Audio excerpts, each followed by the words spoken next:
So we're wondering why you're here and listening to this, but with that, welcome to Two Old Guys and a Middle-Aged Guy Talk About Gear and Other Stuff. Reunion tour 2025 Night 2.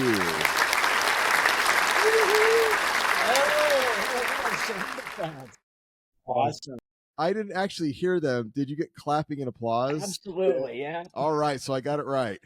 Where are you getting this stuff? We'll talk about it when we talk about it.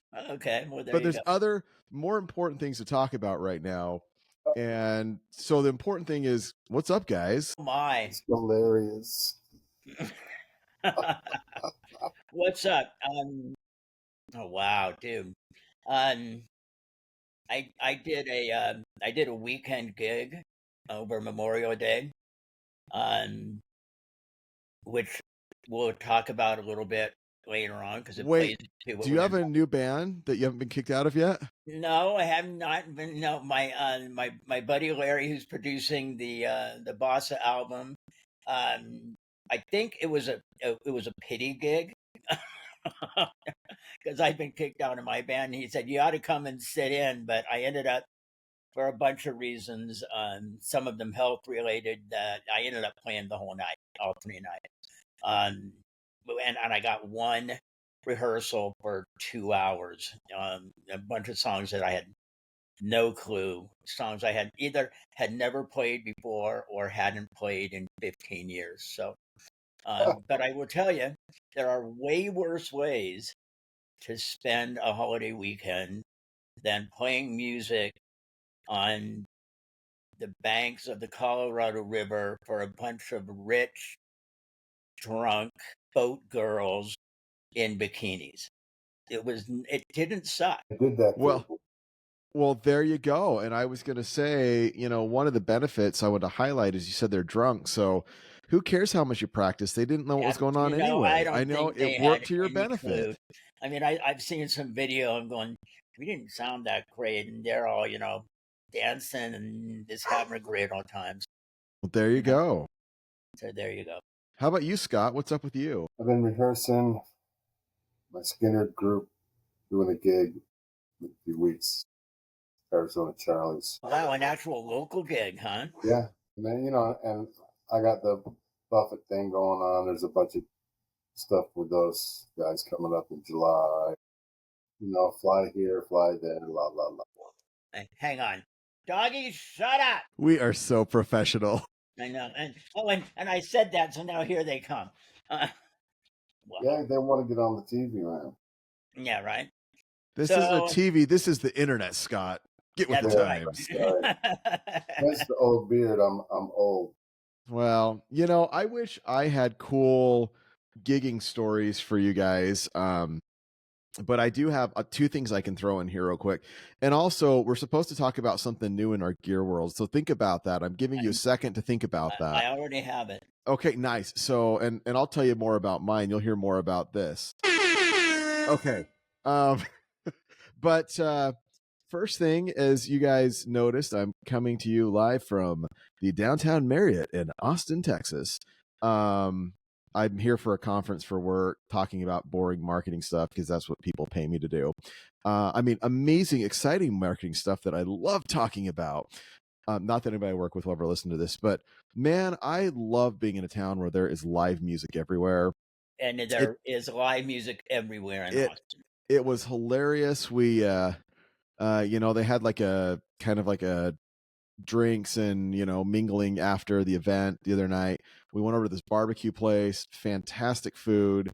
They had a live band. I was kind of talking with the guy from the event about it, and then I had to go to a VIP dinner because I'm kind of VIP, I guess, something like that. I thought it was lame. They called me a VIP, but anyway, so I go over with the guy who's kind of over the event, or one of the guys. It was a pretty big event, and he was asking me about the guitars the band was playing, and as soon as we get in, the Uber driver's like, oh, what kind of Telecaster did he have? And then me and the Uber driver go into this whole conversation about Telecasters and why we love Telecasters. Then he wanted to know what my favorite acoustics were. And I was like, dude, hands down Taylor. He's like, oh, yeah. And so I just taught guitars with the Uber driver all the way over. It was amazing. But the only downside of all this is then I had to go to like the fancy schmancy VIP dinner. And it wasn't near as good as the barbecue.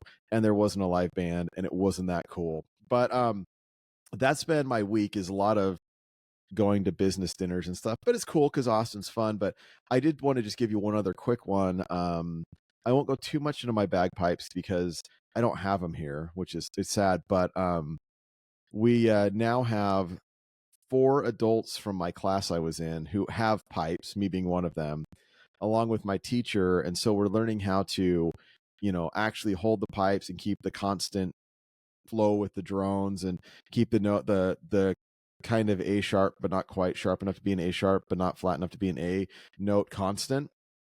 But we practiced in a high school gym, and she decided the other day that she wanted us to go outside because it was really loud in there. And so there's a skate park right across the street from where the class is at. So you got all these teenage kids out on the half pipe skating, and out come 5 adults, probably in their early 40s to mid 50s, all with bagpipes, all just squeezing, the drones. So you got like the low A and then the really low A. So it's just this, we're out there marching around, and all the kids on the half pipe just looked so confused. I think we ruined their evening, but it was like the funniest thing ever. And I was like, man, I love everything about the bagpipe community. I know it's not really the rock star dream I had, but man, it was so fun just walking around with all these other people playing them and confusing everybody around us. So I think the confusing is the best part. Oh, it was amazing. It was amazing. So still going strong. Next time we do this and I'm home and we talk about our new gear, I will show you my bagpipes because they're freaking cool. That's awesome. Okay, new gear, Gil, or Bill, you're up. I called you Gil. Okay, so yeah, right. Okay, so I can't show it to you because it's not out yet. But today, and it's funny because we talked about this last time. We talked about we were talking about the quad cortex, and then Tim asked, about how long ago the Helix came out, and I said, it's been 10 years, but it's a platform. It's not even a product. Well, they announced the next evolution today. I haven't even heard that. That's way Yes, cool. there was a whole online live stream thing. It's called the Helix Stadium, and I will be upgrading. I own a Helix rack and control, and separately a Helix floor. It's just now a case of timing it correctly, so I sell both of those, and I can pull the new one in. Whole new whole new modeling architecture. You can do some pretty cool things. Like I use the MX1 Steven Slate mic, which is a modeling mic, and I can say I want it to be, this Telefunken or this RCA or whatever, but it has a slider on it where it can be from 0 to 125. And basically at 0, it's like actually model what the mic actually sounds like a real one. But then you can kind of hype it up. You can bring more of the character, the thing that would be the character of that mic into it. And they're going to have the same thing. So it's called a hype control. So, if you want it to be really, really just super accurate, you turn it off. But if you want to, hype, the qualities that make a certain amp, then you got it. It looks like it's going to do the kind of cloning that the quad cortex does. And it So like you'll be able to model your own impulse responses like they do. Yeah, it looks that way. And you'll Looks be like able Bill's going to want to steal all of my fancy pedals now and clone them all. At least a few of them. And didn't we say something about a slumber party? I think, yeah. Sleep over at Bill's house. I get to snuggle one of the doggies. Hey, I think we should do it around the Ringo Starr and the All-Star Band shows in Vegas because I kind of want to come down to those. There you go. I'm totally interrupting. Sorry. No, that's okay. So anyway, so it does that, and it's. I was using Helix as my kind of mission control for all my MIDI stuff and everything anyway, but now it looks like it's expanding the hell out of those possibilities. It appears that, like, if you're a band that uses tracks, something else we can talk about tonight, it looks like you can put the tracks right into the Helix. Very and cool. control everything there. And set it up so if you don't ever have to hit a foot switch to change your patches. It just you put an event in the track, and it makes all the changes for you, and you just play. It's like having a roadie change all your presets for you. So anyway, it looks pretty rad, and it's supposed to be out in the fall, and I will be upgraded. How big is the footprint? The XL appears to be about the same size as the Helix floor. The Helix Stadium looks to be about the size of the control unit for the rack, which is smaller, and it doesn't have any expression pedals. Very cool. I'm gonna check that out when we get done here. Scott, how about you? Anything new or exciting in the gear world? Well, I've been putting together this in-ear monitor rig for all the tributes. Most of the guys in the band are the same rhythm section, and it's it's a drag when you go to these places and there's either a monitor guy or no monitor guy. The front of the house guy does monitors, and they use the brothers. They use tracks. The Skinner thing has tracks, so I put together this rig, and to patch in everybody's in-ears, I put together this snake of 8 XLR cables. Holy crap, man. Thing weighs a ton. Oh yeah. And there's already a snake in there, to go to front of house and then for our rig. So I saw this one guy on YouTube talk about running everything over Cat 5. Yeah, which you can do. So in my cheapness, I found some of these small little 4-input Cat 5 boxes. Come with an input box and output box. And I got 3 of them. And the Cat 5 cable. Cat 5 shielded cable. Sweetwater dude schooled me on that I had to have. I couldn't use telephone. Anyway, I eliminated the 97-pound snake of XLR cables and now have it all with 2 little boxes and 2 Cat 5 cables, and eliminated all that weight. And it went from 96 pounds to like, what, 15? Well, there's an XR18 in there and the patch bay. I mean, I got a power conditioner in there and a drawer, but vanity drawer shit. The rack is really, it eliminated a lot of space, and I don't know.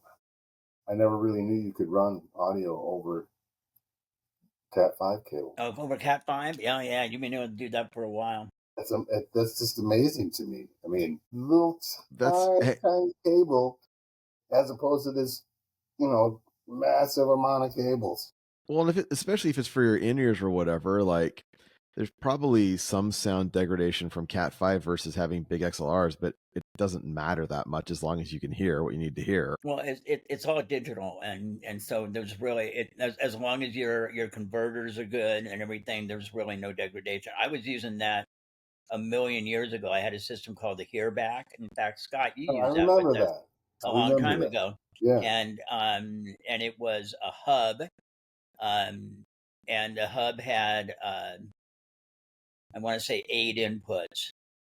And so I had 2 hubs, and it was set up with a couple of split mixes. So there was a mix for the band members, and then there was a mix for the singers, where the band members had like individual control over all the instruments, and the singers had control over all the vocals, and then less control over the instruments.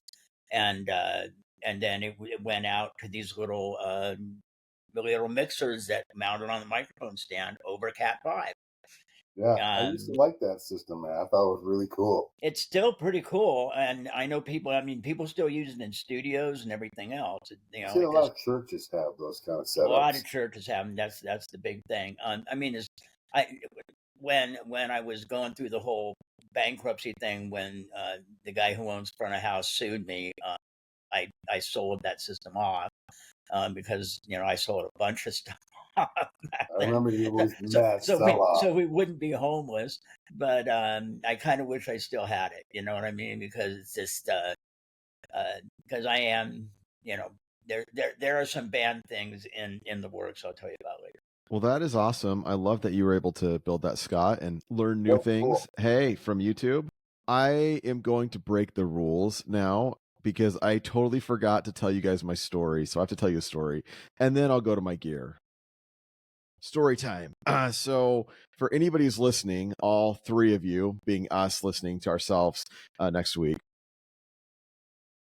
we're recording later than planned, and I'm the problem because I had to go on a family vacation to Europe. Had to. Hard times. Remember, had to, and Europe. So my question is, we're going to go a little bit of music trivia here for you two. Have either of you ever heard the name Colin Hanton? I have not. This is obscure as it will get. Well, I'll let you know. So my birthday present this year, we knew we were going to Europe, and we knew we were going to have a couple extra days in the UK. And so for my birthday, my wife just gave me a printout, which was the Magical Mystery Tour in Liverpool, which is run by John Lennon's younger half sister. So she runs that. She's a partial owner in the Cavern Club. This gets you into the club. She's an owner in the Beatles Story Museum. And she's very tight with all the families. So they do a fabulous job, if you're a Beatles fan, of taking you to all the sites and then having lots of cool memorabilia and actual instruments they played and things like that. So very, very cool. Great experience. So we're on the Magical Mystery Tour bus, and we go over to Penny Lane, which is they have you take a picture by the street sign, and the song's not actually about the street sign. It's about the clear at the other end. But anyway, they go there for the photo op. And as we get there, our tour guide says, "Hey, I have a special guest. His name is Carl Hanton. Colin Hanton. Does anyone know who he is?" And I'm sure I'm the only person on the bus who'd ever heard his name ever. So this elderly gentleman, mid-80s, gets on the bus. Colin Hanton was the original drummer for John Lennon's first band, the Quarrymen. Oh, my Lord. And as much as you hear about Paul auditioning on the bus to join the Beatles, that's not right. Paul auditioned to join the Quarrymen. Mm-hmm. George auditioned to join the Quarrymen. Colin was their drummer. I think he and John got together, started playing about 1956. And Colin played with them up till 50. Paul joined the next year in 57. Colin drummed with them till 59. And then kind of had a falling out with them. And then, as the story goes, Colin got kicked out of the band. He and John had a falling out. Pete Best joined, and they changed their name to the Beatles, and we all know the history after that. Right. And if you go, the very, very first quote unquote professional recording they ever did as a band, you can hear him on the anthologies. The very first two songs on the first anthology disc that came out in the mid 90s. Colin is actually the drummer on those. So he only ever drummed on 2 recordings, but I do have them. It was a cover of Buddy Holly's That'll Be the Day, and I'm trying to remember what the other one is. But anyway, so he gets on the tour bus, or he stops for the photo op, and of course, I'm going to go take a picture with him because, it's not as cool as meeting like Paul or Ringo, but still, it's pretty cool. Yeah. Yeah, so I take my picture with him, and then he starts talking to the tour bus guy, and he's like, "You guys have an extra seat?" And he's like, "Yeah, do you want to come join the tour?" And he's like, "I got nothing going on." So he jumps on the tour bus, goes on the rest of the tour, kind of jumps in and adds like little stories and tidbits in addition to the tour guide. Well, how cool is that? So then we get over to Paul's house, and Colin's just standing there. Nobody's even talking to him. So I walked over to him, and I was just like, "Hey, so tell me what it was like. I'm sure you sat here and jammed with the guys in Paul's living room." And he's like, "Oh yeah." He's like, "John and Paul." He's like, "At that point, it was basically John and Paul, and everybody else just kind of came in, but those two were the two." And he's like, "But John used to have me come over regularly to give him a beat while they were writing songs, and then Paul's dad would come home and make us cups of tea and wanted to hear what we'd done, and we always would practice here in the front living room right there because Paul's dad was the most supportive of what we were doing." And he just starts reminiscing about jamming with John and Paul in the early days, it was just the coolest thing. Just had a great conversation with him, very friendly, very down to earth. And just had, and it's really funny because he's pretty honest too. If you go read some of the Beatles histories, people will claim that he was there when Paul auditioned on top of the double-decker bus with John. But if you ask Colin, he'll be like, "Oh no, I knew John was going to go hear some other guitarists play, but I wanted to go home for a sandwich." And you're just like, he's just. But anyway, he in the mid-90s reformed the Quarrymen with the other members who did not go on to become Beatles. They started playing around Liverpool and have now been invited to play several like tribute shows or charity shows that are like by John Lennon's family or George Harrison's family. He's been called out to New York to play. He's never actually played with Paul or Ringo, like actually on stage with them, but has like opened for them in some of these charity shows and things like that. But it was just really kind of fun talking to somebody who was just part of that. I think that's really cool, and I think it's very telling that you were the only one who was talking to the guy. You know what I mean? Because he's not the name, but Right. I mean, but it's how talking about somebody who was there and knew all of this stuff that went down and everything. That's cool. And so I've been listening to, it's a pretty recent book, the audiobook, John and Paul, A Love Story and Songs. And I was laughing because they talk about Colin in the book, in the early days. And, you know, his name is, it's just a passing reference in a lot of like the history and things like that of the early days. But, you know, he shows up kind of everywhere. And it was just, you know, for me, it was just like, love the band. It was cool just to spend 15 minutes talking to somebody who was there in the early days, who sat down and played with them, who knew them well, who had a falling out, but he's just kind of stayed a fixture in the town. Everybody still knows him there. He was successful for Liverpool, like a successful businessman, nothing like his friends. I'm sure there was a period where he was pretty mad about it, but he seems pretty down to earth now. Anyway, that was my story I had to share with you guys. It was fun. It was cool. That was a cool story. But gear. Here's what happened. We're back to my period where I travel a lot for work. And, you know, we're trying to get more consistent with recording. And so as you guys know, I like bringing my podcast microphone and trying to have decent audio quality, but I can't bring my studio with me. Right. So like 2 weeks ago, it was either a Musician's Friends Stupid Deal of the Day or Guitar Center's like Daily Deal. They had the Mackie Mcaster Studio, which is like this little, I probably can't get in front of the camera, but it's like a little just desktop box, one mic input, and it's for live streaming. And it's black, but it has LED like lights on it that change colors, so it looks cool if you're like streaming video games. You can do like wacky stuff with your voice like this with it. I don't know why you would ever want to do that, but you can. Yeah, neither do I. Don't do that again. Come on, Billy. You know you love it.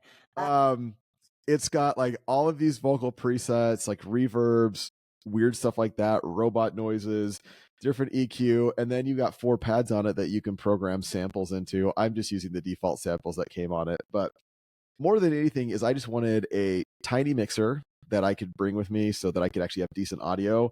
And since it was like 80% off or whatever it was, I was like, what the heck? I'll just try it out. If it sucks, like I can return it. Who cares? So today's the first day I'm using it, but it seems to be working because you can hear my mic. So I can hear your mic and we can hear the applause and everything. And you can hear this. Very appreciated.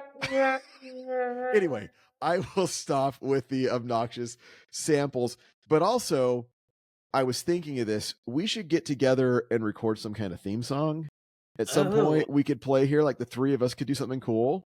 Think about we should that. Definitely do that. I'm dropping that right now, but after we do our intros, we could totally put like a quick, like 30-second something in there. I could load that in here and play it. Okay, anyway, with that, on to today's topic. Think about that, guys. So, topic, I guess I'm kind of more leading the direction today because I picked the topic.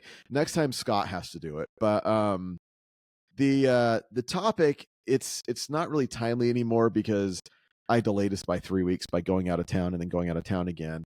But there was a lot going on a couple of weeks ago about his name is Giacomo Turra, who is like an Italian guitar influencer. And it came out that a lot of the songs that he was playing, he was basically playing air guitar to, and was stealing guitar music and things like that from other people that were not popular or well known enough. And he was playing their stuff and then basically faking it to get an Instagram or YouTube. I think it was a YouTube following. No, he had the big Instagram following. Or it was too. Instagram, whatever it is. But he was one of those quote unquote guitar influencers who apparently had all these styles and could play anything, and it was all a lie. And we know Rick Beato, who is someone that I think we all respect, who is one of the best and most credible people in the YouTube influencer space. It's hilarious he's an influencer too, if you can even call him that. He's just a guy who knows a lot, who's fascinating and fun to listen to. Anyway, he did an interview with this kid, and he didn't come out and say anything until after all this went down. But people had asked why he didn't post the video, and he finally came out and said, well, because when I got him in the studio and did the interview with him, he couldn't play guitar well enough. Like, nothing that he played was something I'd put on my channels. Rick has even said, like, as much as a guy created buzz around him and all the things he's able to do, when Rick sat down and really like interviewed him and whatnot, Rick was kind of like, how does this guy even do this? So I think it brings up the question we're going more into. I think, at least for I was taking it, we can take it either way, we can talk about it, but I've been thinking mostly about kind of these YouTube guitar influencers. Like, what are your thoughts on them? What are your opinions on them? How do you feel about them? I'm just curious, with all of this coming out, what do you think about these reels that are 15 seconds of shredding or whatever? Like, I don't know where to go from it other than, what do you think about it? Or what do you think about this whole evolution in the music world as a whole? Okay, so I'll start. First off, I don't know why any of us were surprised. Fair enough. Because think about.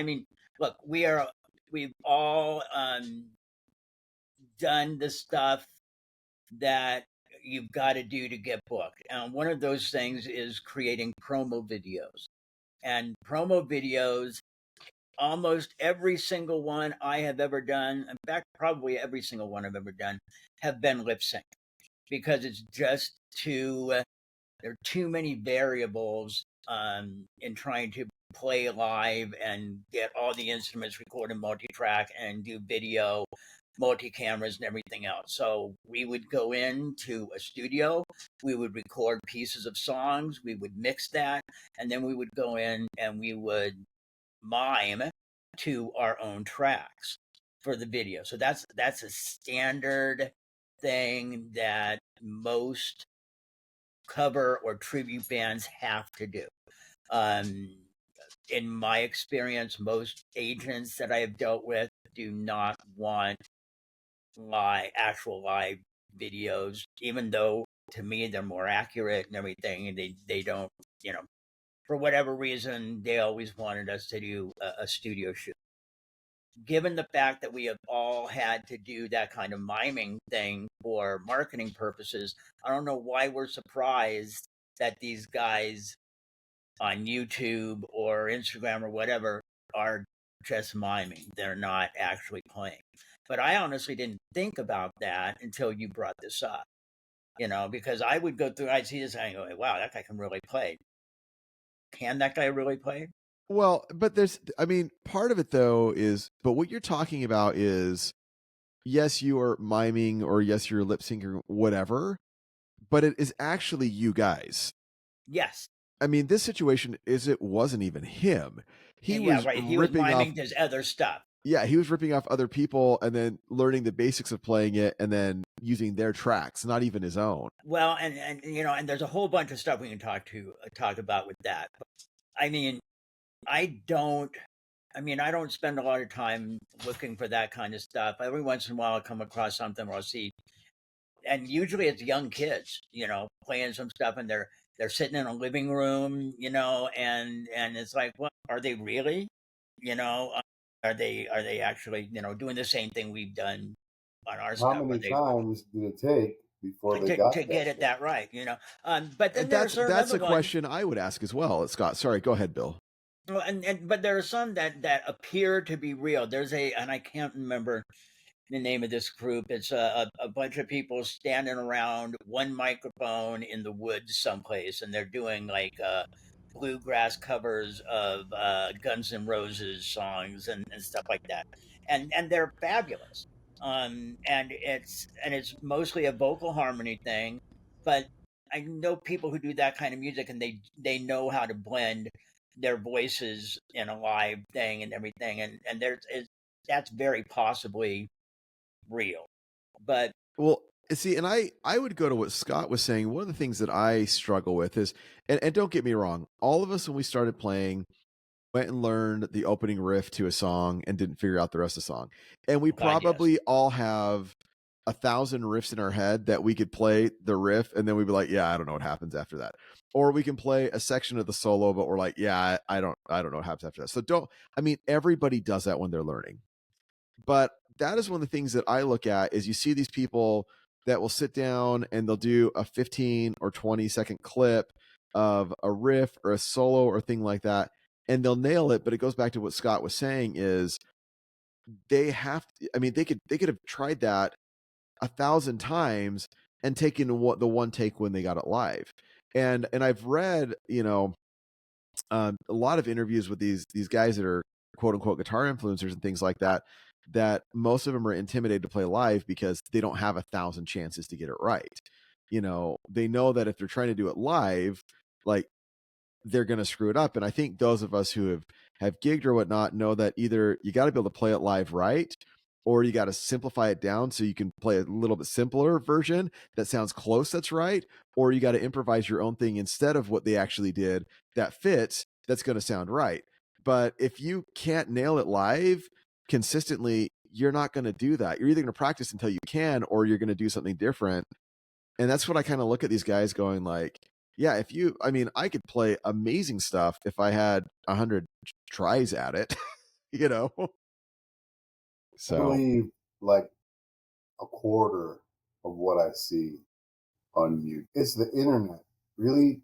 Come on. You can't say Really, a quarter is you kind of can't a see lot. them. Well, maybe an eighth. I don't know. Yeah. But I mean, you can't see how many times they've done it. But these dudes are, and boys, girls, whatever, are doing it for views and likes and whatever. So you can't have mistakes. It has to be perfect, or no one's going to watch it. well, and But that's go ahead, sorry. there's a 3-year-old kid in Seoul, Korea, who can shred like Ingve, sweeping arpeggios. Come on, some of the stuff it's like, is some computer made this up? I just can't believe, because when we were kids, how could you figure this out? I mean, I get it now. You have the internet and you can slow stuff down, but I remember putting my finger on the record trying to make it go slower so I could. What's that line? Holy cow! Well, and so what I think is interesting with this, so a couple of different thoughts that I have in this area. So I'm going to go to what I've been doing here. Just for context, I work in advertising. I work for an ad agency. I specialize in e-commerce. And so this conference that I'm here at right now is focused on affiliate marketing. That's a lot of what we're talking about. And one of the big shifts in affiliate marketing are content creators, influencers that are willing to work on like a CPA, cost per acquisition model. So rather than just paying them to create posts, you only pay them if they actually drive sales, which is a great model. And I don't have to go into all these details, but it's really interesting because I've had a lot of conversations here. And in the past, the way the world of influencers work goes to what Scott was saying, that these people are just doing this for views, clicks, comments. And so, as you guys know, I don't know if Scott knows this, Bill knows this. I used to work for kind of like a fashion and home decor e-commerce marketplace. And we worked a lot with influencers. And it was always a struggle there because, we'd get an influencer and it would be a very attractive, 20-something-year-old who didn't wear a lot of clothes on Instagram and would have like 200,000 followers. And so they would command these really high prices because they had this, or 500,000 followers. But when you start to dig in their followers, it was like, these are all middle-aged dudes who live in their mom's basements.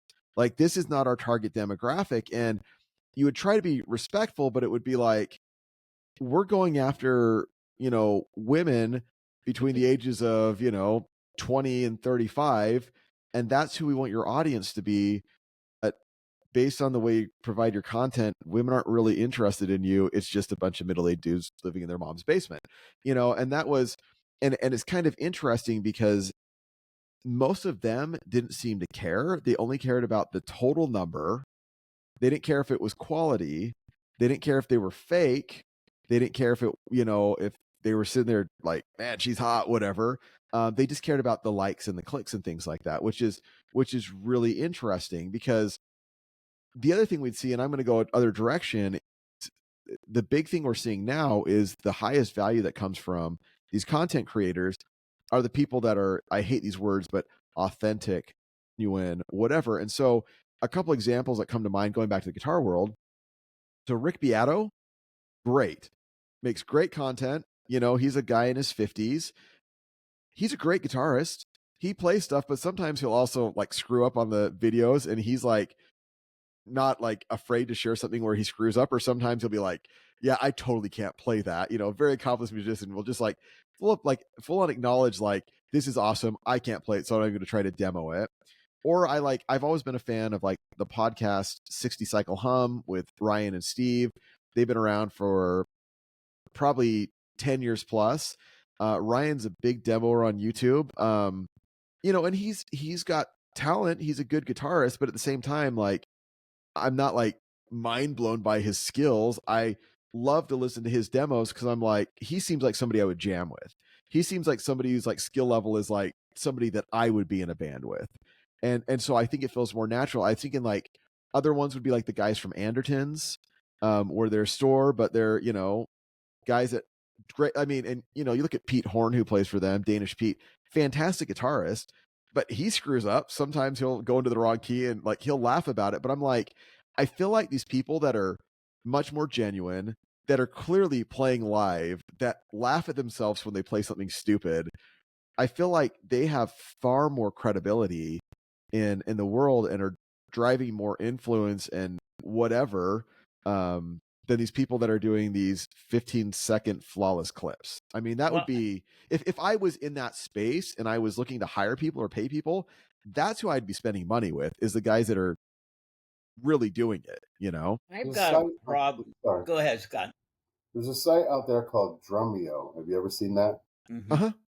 Drumeo. I like that because they bring these guys in and they play the song right there. They're learning it. They're charting it. I don't know. There's no fakery. I've got a problem. I really honestly think that this really all comes down to culture. We talked about this before. I have this little job as a lifeguard a couple of days a week, and I work with kids. I mean, kids. And they're all, in TikTok, and they all want to be influencers and everything. Is like, what the hell is an influencer? An influencer doesn't do anything. They're a content creator. They're creating 15-second bullshit clips, that nobody cares about. Somebody people get paid on those views. I know they do. And again, I think that's the whole influencer thing. It is because people think it's, there was a great sign I saw on one of the live sound sites, and it was a meme thing, and there was a sign hanging from a stage, and it said, "We didn't do this because it was easy. We did this because we thought it would be easy." They think this is going to be an easy way. It's like, well, it's so easy. Anybody can do this and make some money. And right now in Vegas, over at across from the casino hotel where we go to the movie theaters. That's one of the things about Vegas is all the movie theaters are inside casinos. 90% anyway. So if you're going to go to the movies, and we went to 2 movies this week. We went and saw Ballerina, which was awesome, by the way. And then we went and saw the re-release of Dogma, the movie, which was great. So we were at the theater twice in a weekend. But right across from the South Point, there's this giant temporary tent structure. And I mean giant. I mean, talking airplane hangar size. that went up, no explanation, no signs, no idea what it was, and there were all kinds of rumors as to what it was. The newspaper that owns the newspaper that I work for, so the Las Vegas Review Journal, started to dig into it, and they came out with one story. It's like, oh, it's a soundstage for a TV show. Okay. And then a few days later, it came out, no, well, it's not really a TV show. Well, it is a TV show, but it's the Beast games. It's Mr. Beast. And I can't say that I have ever seen anything that Mr. Beast does. I couldn't pick him out of a crowd, but I do know him as a cultural phenomenon. I think he's got something like 895 million subscribers. The guy does all kinds of weird stuff. So, bottom line is, they do this, Squid Games kind of Survivor-ish kind of show that's going to be on Amazon Prime, and they put up this giant thing, and it's going to be there for a little while. But it's like I saw we track how many people come to the websites for the newspaper, and whether it's up or down from the years before, and we've been getting our asses kicked since these AI they generated what do you call them? Like the search results, like the quick overviews. Well, you don't have to actually click on any links. You put something in and you get this AI generated thing. Well, that means that people don't click on links, and we're honestly getting our butts kicked. You're not alone, and that's not just us; it's everybody. It's an industry-wide thing right now. But all of a sudden, it was like way up. Every time there was something about this Mr. Beast thing, it's up. We had another thing last weekend here in Vegas. There was a shooting on the Strip. 2 people were killed. And those stories are driving huge amounts of internet traffic. Why? Because they were all YouTube live streamers. Well, no, you're right. So there's 2 things I want to add here. The first one has nothing to do with anything, but I'm going to say it right now anyway. So when Scott was talking about Drumeo, at the end he said something about how we want no fakery, and I just love that. And I'm telling you, if we ever make t-shirts or stickers or something, we're putting hashtag no fakery on there, because I just loved that phrase. Anyway, we're going to trademark it, Scott. You said it, no fakery. That is our motto for everything. We want no fakery.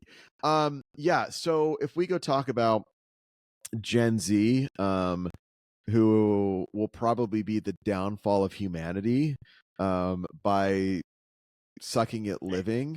And note that Tim has 2 Gen Z children. So. I absolutely do. I went on vacation with them, and I am sticking with my assessment that they. Just kidding. I love my children. No, but when they do, so once again, I deal with this all day. I work in advertising. So if you go to millennials or you go to Gen X, I'm one of those weird people that's like right on the border, and depending on what you look at, I'm one of the two. Or sometimes I'm called the Star Wars generation, which I like more, or the Goonies generation. But anyway, if you look at those areas, Google's the most popular for like product research if you're looking at like older, like baby boomer and like older Gen X. Once you get more in the mid of Gen X down to millennial, when people want to learn about a product, Amazon is actually the number 1 place they go search before they ever go to Google or search engines. When you get down to Gen Z, the number 1 place they look for like learning about products or learning about anything is YouTube. It's actually YouTube, and TikTok is number 2.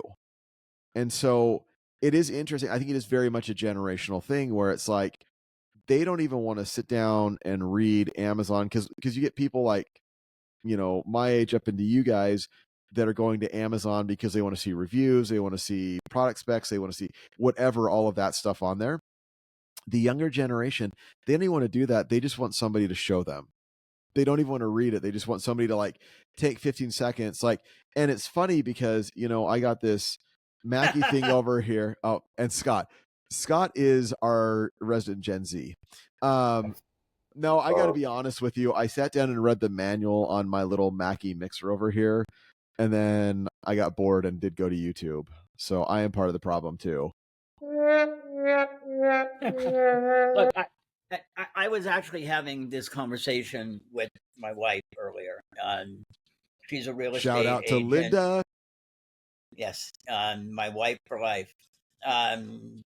She's a real estate agent, and she's been doing a lot of rental showings for a brokerage here in town. They're keeping her pretty busy, but it's very frustrating. And one of the things, it's like, they'll put a new property up and they'll send her, a dozen leads of people who are interested in it, and she'll, reach out to these people, and she has a standard, 4-paragraph thing, and said, this is what you need to do, this is what you need to know, these were the minimum requirements, da da da da da. And people will, every single time, they'll call or they'll send her a text and they'll say, well, what are the minimum requirements? Like, it's in the 3rd paragraph of that thing I sent you. Well, nobody reads past 20 words. I remember 10 years ago getting a response to an email one time that just said TL semicolon DR. Too long, didn't read. And I had no idea what that meant. I had to look it up online. And when I remember when I see it, I did. And I was like, I was enraged that somebody would just, I wrote this thing, I put time and effort into it, and their response was like, this is too long, I didn't read it. I mean, I know I sound like the old guy, get off my lawn. Novels. Well, you do, because you are a writer. That's true. But it's interesting. Like, I was watching, I do watch clips. I was watching a thing with Jeff Bezos the other day, and he was talking about how at Amazon, they have a rule that they don't use PowerPoint presentations. And with their meetings, they don't send out, like, they'll send out an agenda beforehand, but they don't send out big, long emails with all the detail. The person who controls the meeting, who's over the meeting, basically has to write a write-up of the purpose of the meeting, 2 to 4 pages. And then they have a printed copy, and when they start the meeting, the first 10-15 minutes is for everybody to read that paper and make notes on it. And then they go into the meeting, and he just said, we found out that, if you had PowerPoint, nobody would pay attention because they knew all the stuff was going to be up on the screen, and they would make up things on the spot. If you sent out a big, long agenda and all the details beforehand, nobody read it, and then they would come in and they would just try to fake it through the meeting. And we found out the most effective way to do it was to be like, give people a heads up of what we're talking about, but then have all the details written out and have them read it in the room as a group and then discuss. And he's like, and our meetings became way more productive after that. And I was like, that sounds crazy, but it totally makes sense. Going back to junior high school is what it sounds like. It does, but also he's got one of the most valuable companies in the world. Absolutely. And it's just like, and his whole point was like, I just don't want to waste people's time. Like, we don't want to waste time. And if people are coming in and they didn't read and they didn't prep, the meeting's going to be a waste because we're not going to be there. So it's better just to everybody to know, your first 10-15 minutes are going to be preparing. I agree with that 1,000%. I think that's the best way I have ever heard to run meetings. And it's because people don't prepare. Which brings us back into band stuff. Full circle. Full circle, right? So this gig that I did, this is the first time in years and years and years that I did a gig with a band that was very heavily tracked. And it's not because people can't play or sing. I mean, they've got 3 good singers in the band, 2 of whom can sing harmony all day long. Everybody plays really well. But, our friend Eddie, who we talked about last episode, who died recently, was a keyboard player, and they don't have a new keyboard player, so they have all those parts tracked. And they have other, some backing vocals tracked and things like that. And so they're not leaning on it really hard, but they're running all the time. And the thing with tracks is you have to actually be more prepared, because you can't hunt and peck, and you can't Machine does fake it. not jam. Exactly. Right. Yes. The track does not jam, and you better know the form of the song, Mr. and just have King, it nailed. catch up. And I mean, I don't like playing with tracks, um, because I think it takes away spontaneity and everything. And since um, as it was pointed out by a certain agent that I used to work with, that I was never a very successful musician, because I wouldn't go down and do a 3-piece with tracks instead of just being in an 8-piece band where nobody made any money. And I'm so stupid that when we get this Vasa album done, I'm thinking about actually putting the old horn band back together, just because it's fun. But you've gotta, if you are going to use tracks, you have to be super, super prepared. And I'm talking to somebody who absolutely freely admits I am not a very disciplined person. I'm just not. But I have a really good memory for musical form, and don't try and um, one of the break points of my last band was I raised my voice in rehearsal because I had a keyboard player insisting that I was wrong about the form of the song, and I knew I wasn't. Uh, I just wasn't. It's like, I mean, Scott's played with me. I know the form of a song. I do I screw things up? Absolutely, but I know what the form is supposed to be, and I'm not going to screw that up. So, Some of the go ahead, bands Scott. I play with tracks all night long. Most of them use video. So if you're playing with video, you're playing with a click track. There's other tracks. There's strings, vocals, percussions, some stuff. There's keyboards in some of the other groups. But there's not an instance now where I don't play with tracks. But it's at a different level than, and I'm not saying that I'm rock star or I'm playing in any kind of big thing, but I'm not playing in the bar either. I'm usually playing in a lounge or at a festival, and it's a show. It's not just 5 guys playing songs. There's a show going on.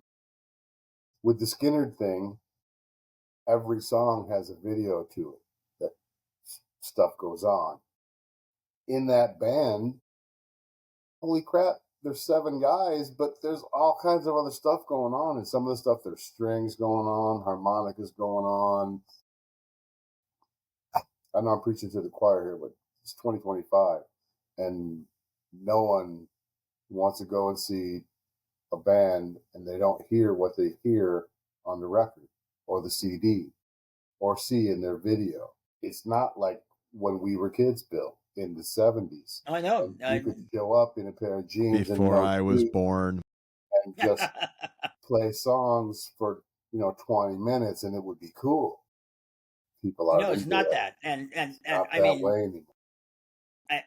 I think that the advantage to not having tracks, first off, you're going to have to be able to recreate all the parts, though, if you're going to go without tracks. Yeah. And no one can afford that. We already went down that road with the 12-piece horn. Exactly. Yeah. Everyone wants to hire a 12-piece horn band, but nobody wants to pay for it. Exactly. Yeah. They want to pay you for a trio. And it's not just, at this level. So I was, I have admitted to being a huge fan of Chapel Roan. And I saw a thing online this week where there was a video clip where she was playing at some festival in Spain, and I mean one of those, like, there had to be 250,000 people in the audience, kind of festivals, and she was doing a cover of Barracuda by Heart, and I'm like, well, that's kind of cool. Let me check that out, and I'm like, well, that's pretty cool. And then I found a link to the entire show, and it's a giant stage show, and she's got a band, and it's I followed her career enough to know that she's playing with mostly the same people she has for a long time. But even that show where she's got, this girl basically at the point in time has all the money in the world. If she wanted to have 10 backup singers to cover all the vocal parts on the album, she could, but she doesn't. She's got a bass, drums, 2 guitars, and a keyboard player band, and her. Although there are some parts where some of the and it's all girls, and there's some points where some of the other girls are singing, but all of those stacked vocals and everything from the record, those are all tracks, and those are all coming That's through. what people want to hear. People want to hear it, And that's what people want to hear. And I know for something like that, they don't want to hear 15 people covering those parts. They want to hear Chappell's voice stacked over and over, which is the way it was in the studio. No one can afford it except the Rolling Stones can afford to bring a whole backup singer section, and Taylor Swift, those kinds of. Well, but that's the point. It's like even people who could afford it, which she absolutely could at this point in time, don't, because it's not what people We went to see Madonna. expect. There was no band. It was all track. It was her. And there was a lot of video, and there was, the production was, holy cow. I watched a YouTube video about all the video guys and the 3 or 4 sound men and every production. I was like, holy cow, there's no musicians and there's all these production guys. That's the future, or that's the present. That's where we are. It just doesn't sound very exciting to me. It's like, it doesn't if, to me if either. I'm gonna go listen to tracks, I'm just gonna go pull up the CD or put on the record and go listen to it and call it good. I mean, I don't know. I look at it like with the tributes that I'm doing. It's a track show, but the band is live. Right, and that's there's a difference between that and having all the music tracked and just live vocals. I'm with you on that one. I want to see a band playing. If you have some accompaniment, some frosting on your cake, I'm cool with that. But if the whole meat and potatoes of your show relies on Sony, well, I'm not cool with that. Well, I was just gonna say, it makes me think about the first time I saw the band Muse. You guys know I love Muse. Mm-hmm. The first time I saw them, it was a smaller venue. It was right about the time, I'm trying to remember which album it was. I can't remember which album. It was probably the 3rd album. It was the one that had Starlight, and the name is Black Holes and Revelations. I think that's what it is. Anyway, but it wasn't a huge, like, they were big, but not the mega band that they are now. And it was just so cool to see it was the 3 guys on stage, guitars, drum, bass. A couple times, Matthew Bellamy would sit down at the piano and play the piano. But for the most, and there was one point when they did Starlight, which was like the big hit, that they had like one of the guitar techs or whatever came out and played the keyboard part. So they brought in a 4th person just to do the keyboard part because he can't do both of them. But there were other songs where he'd be playing his grand piano, and then he would push back and have his guitar in his back and sling it around and then play the guitar part and then be playing the piano and go back and forth between the two.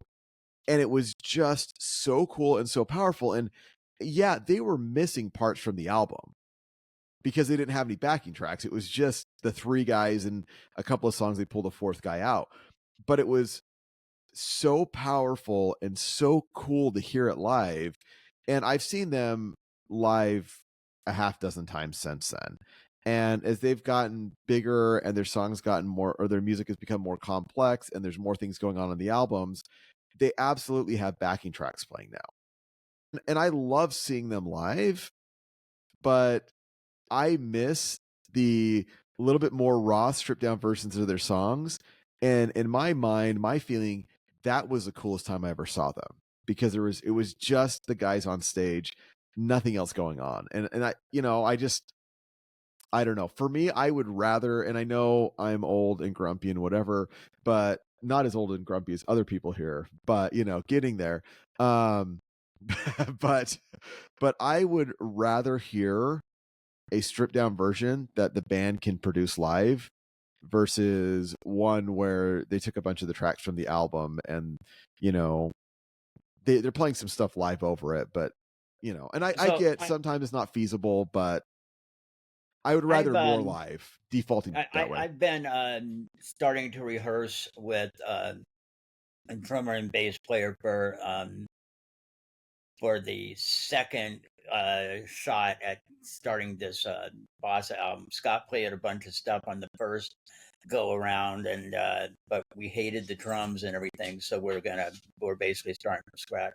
But so anyway, as we're getting that stuff down, I tend to send because this is not music that people play every day, and I want to make sure that they understand the vibe and everything of what I'm going for.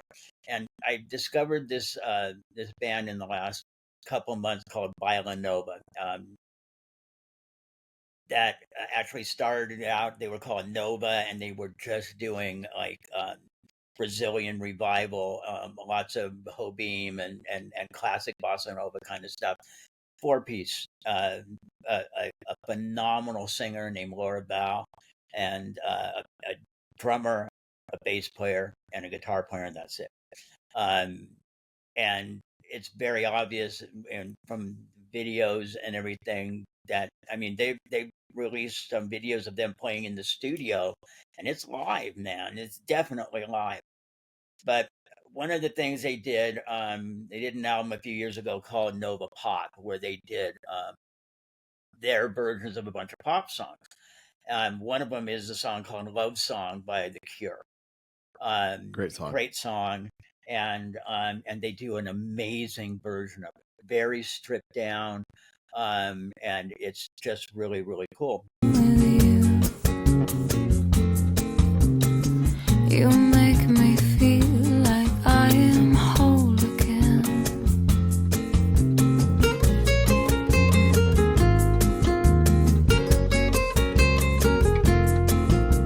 And I was talking with the bass player, with Larry, and as I had sent it to those guys to watch, and he was like, "I love that version." He goes, I just did a gig with the singer who uses all these tracks and everything, and she does that song.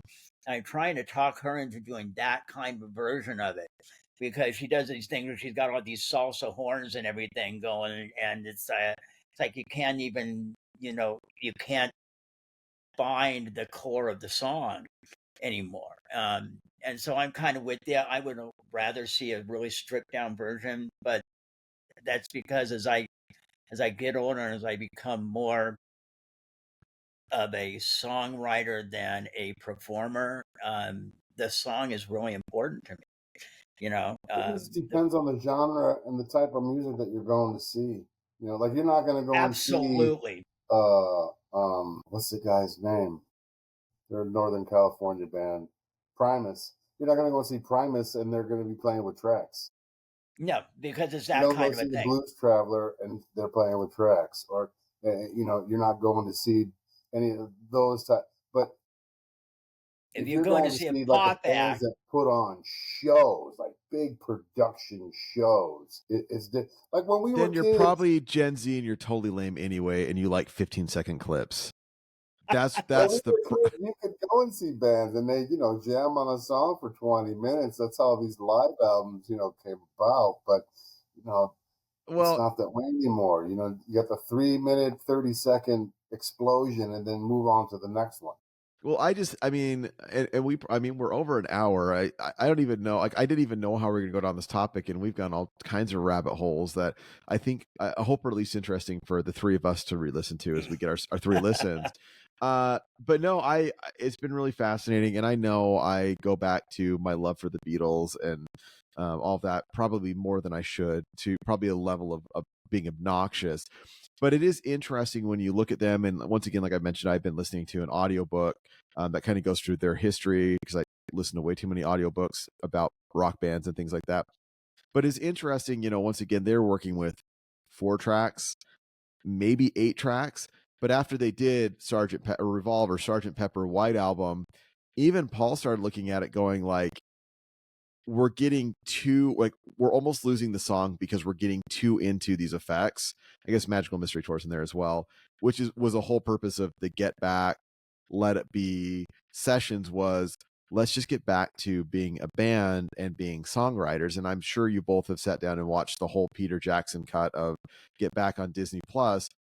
But there is something just magical about watching them just kind of jamming as a band and then creating songs and then being able to watch those live takes in the studio that ended up on the album, or those live takes on the rooftop that on the album. And it's, there is like this magic from when a band just clicks and does a killer performance that you don't get when you have things stacked upon stacked upon stacked. You take away that just natural feeling of the music. And I think, which is why we're starting over with my project now, because I want the rhythm section playing in the same room at the same time, because that's where it's about capturing performance, not building a performance right. From building blocks. I mean, but this all comes around. So here, we'll bring it around to something very current. We lost 2 absolute musical pioneers in the last week: Sly Stone and Brian Wilson today. Yeah. And you think about the music that they created. Thank You for Letting Me Be Myself Again, Dance to the Music, Hot Fun in the Summertime, all the Beach Boys stuff, Surf's Up, and Wouldn't It Be Nice, and In My Room, and Good Vibrations, and all of that stuff. And that Pet was Sounds all, as a whole. And you're right. Yeah. And that was all done on, at the most, 2 8-track machines. And how come? At the most. How come? That's all they had. I guarantee you, if Sly Stone and Brian Wilson were in the peak right now, in their heyday, they would be doing everything by themselves, just like Prince. They don't need anyone. They would record all the shit by themselves, play all the instruments, all the technology is here. They don't need Carol Kay. They don't need Tommy Tedesco. And you're probably completely right on that, Scott. I don't disagree with that. But I think on the flip side, so I'm going back, one more documentary. I know we need to end. I'll just throw this out here. I just recently watched the Becoming Led Zeppelin. And Led Zeppelin 1 was recorded in a couple of days with them live in the studio. And you go listen to it. I get it's all that it had, but it still sounds amazing. Exactly. The power and the energy. And so I'm not, and I do get, like, if you got like, mid 20-year-old Paul McCartney who was coming up with Sgt. Pepper and you gave him all the stuff today, yeah, he probably would go crazy in the studio. But honestly, I would argue the album wouldn't have turned out that good. I think the limitations forced them to be more creative and forced them to be more authentic. And I mean, I would love it, and disciplined, and I would love to have these talented bands now.